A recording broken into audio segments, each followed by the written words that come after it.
Halo, apa kabar pemirsa? Bertemu lagi bersama saya Rini Reski dalam Warta Parlamentaria. Kami sudah menyiapkan beragam informasi seputar kinerja dan kegiatan anggota DPR RI. Inilah Warta Parlamentaria. Selengkapnya.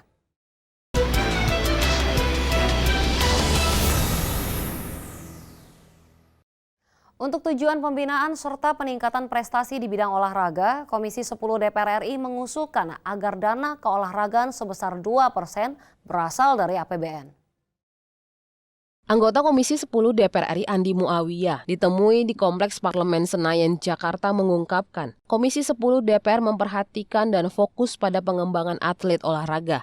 Menurut Andi, saat ini anggaran untuk olahraga masih sangat minim, sehingga belum memadai untuk pembinaan maupun mencetak atlet-atlet berprestasi di skala nasional maupun internasional. Untuk itu, Komisi 10 DPR mendorong dana keolahragaan sebesar 2% berasal dari APBN. Kebijakan ini penting untuk menunjukkan negara hadir dalam kebangkitan keolahragaan nasional. Seluruh anggota di Komisi 10 itu memang menginginkan, mengusulkan supaya ada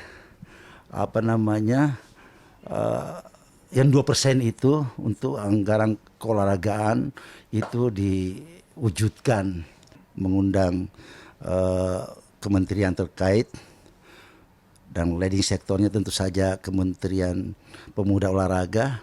Andi Muawiyah optimis usulan ini akan disetujui pemerintah mengingat tingginya animo masyarakat dalam olahraga. Kita sudah dapat emas. Nah, berbalikan dengan kenyataan ini, artinya animo yang besar tinggi itu dukungan untuk mereka di dalam rangka membuat undang-undang keolahragaan nasional ini, kita menginginkan itu masuk di dalamnya. Oki Zulindra, TVR Parlemen. Ketua Komisi 10 DPR RI Saiful Huda meminta pemerintah segera memberi izin menggelar konser dan pertunjukan dengan protokol kesehatan ketat.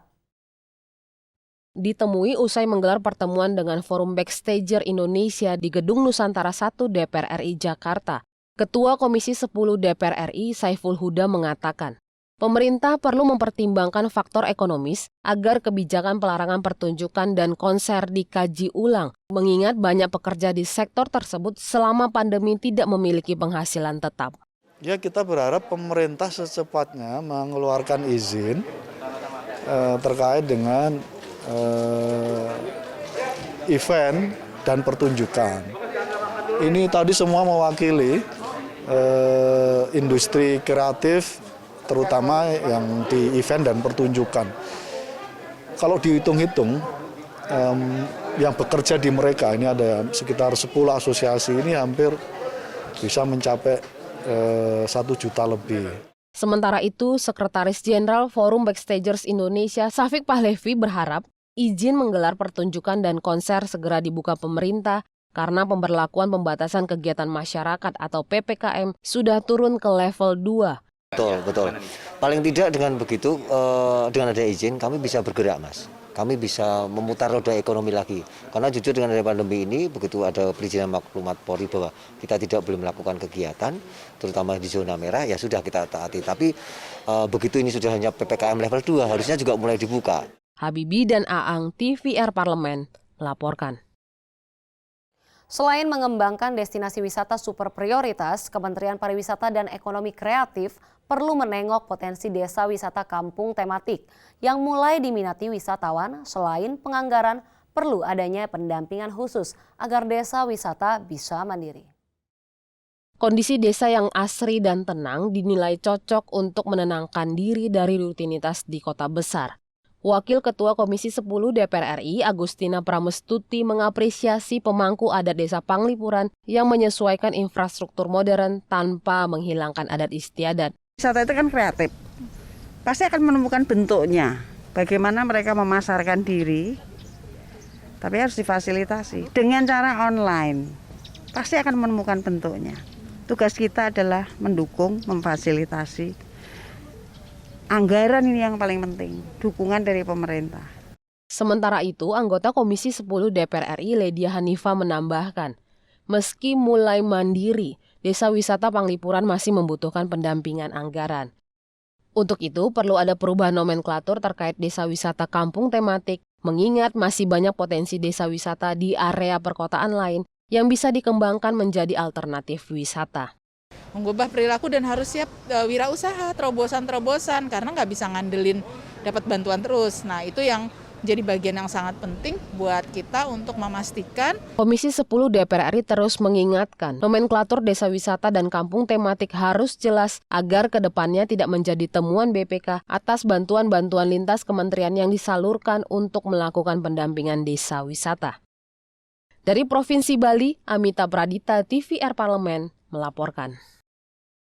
Jangan kemana-mana pemirsa, karena kami masih memiliki banyak informasi lain dalam Warta Parlamentaria. Di antaranya datang dari DPR RI, kritisi penggunaan APBN untuk proyek kereta cepat Jakarta-Bandung. Setelah jeda berikut ini.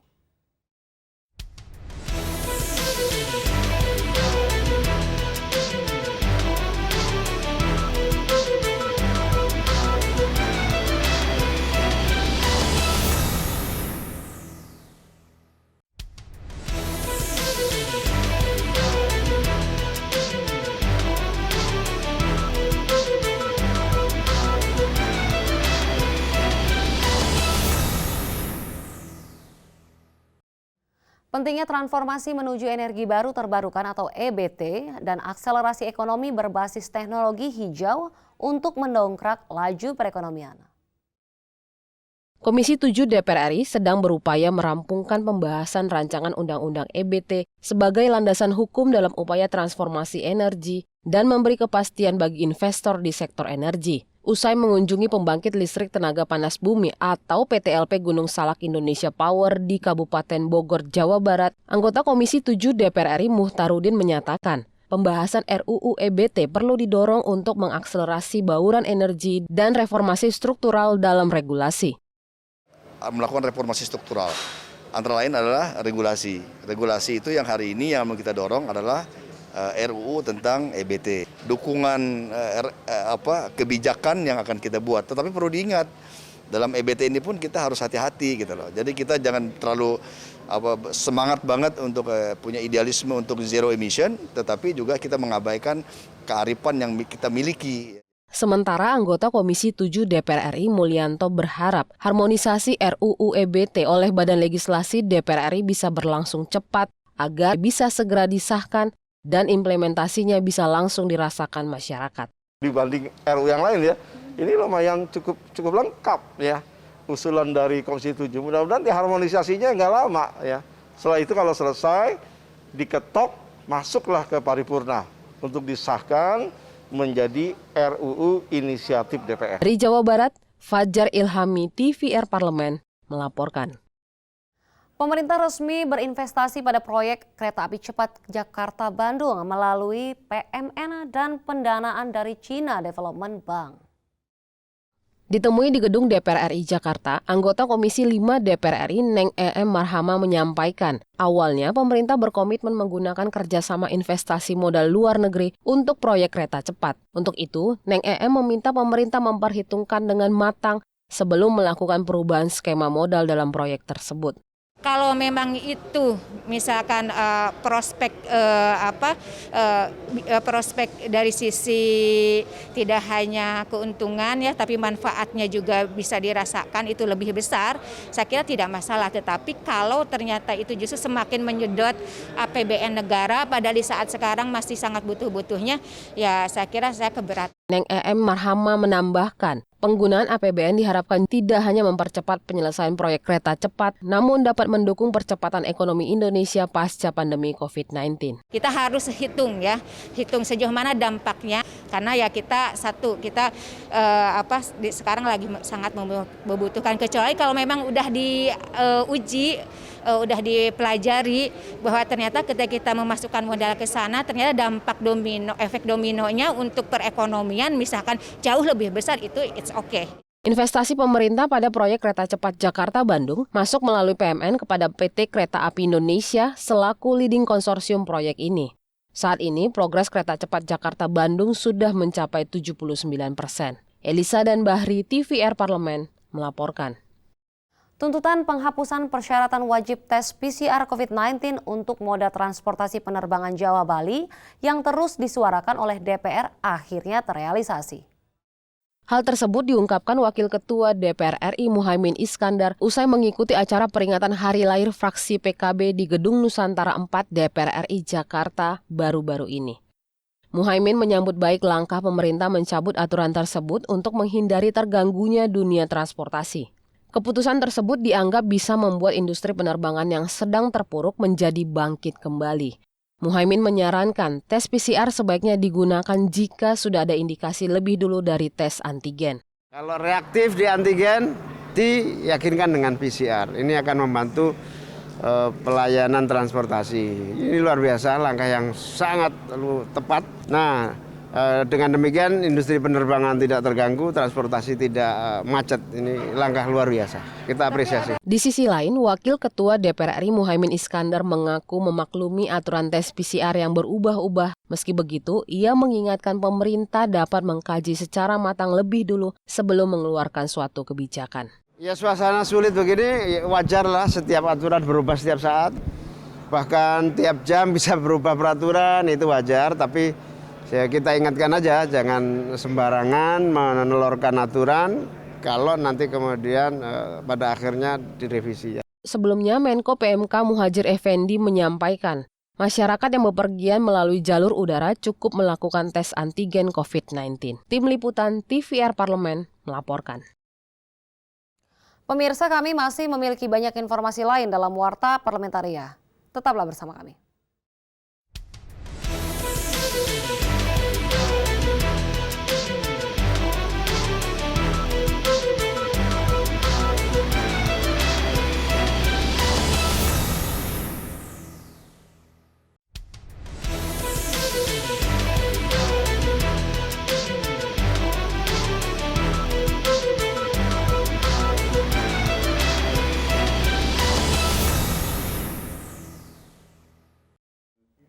Komisi 10 DPR RI melakukan kunjungan kerja reses ke Provinsi Kalimantan Barat baru-baru ini. Kunjungan kerja Komisi 10 yang membidangi kesenian, pendidikan, dan olahraga ini dalam rangka menyerap aspirasi dan melihat langsung fasilitas pendidikan dan olahraga di Kalimantan Barat tersebut. Wakil Ketua Komisi 10 DPR RI Hetifah Saifudian mengatakan, kebijakan Direktorat Jenderal Pendidikan Tinggi Kemendikbudristek khususnya bidang ristek terkait kebijakan yang sedang dicanangkan pemerintah mengalami ketidakmerataan. Dalam hal ini, Komisi 10 DPR akan melakukan rapat dengan mitra terkait untuk membahas persoalan-persoalan yang ada. Karena ternyata nggak bisa semua kebijakan diterapkan persis sama ya untuk semua daerah di Indonesia gitu. Jadi kami juga merasa beruntung ya mendapatkan informasi yang berharga dari teman-teman di sini. Dan berharap nanti sepulang dari kunjungan ini kita bisa menindaklanjutinya. Sementara itu, anggota Komisi 10 DPR RI Adrianus Asiasidot menambahkan, terkait perguruan tinggi di daerah khususnya di Kalimantan Barat belum mendapatkan perhatian dari pemerintah pusat, terutama Kementerian Pendidikan dan Kebudayaan Riset dan Teknologi serta Bappenas untuk benar-benar memperhatikan kondisi-kondisi perguruan tinggi sebagai Center of Excellence.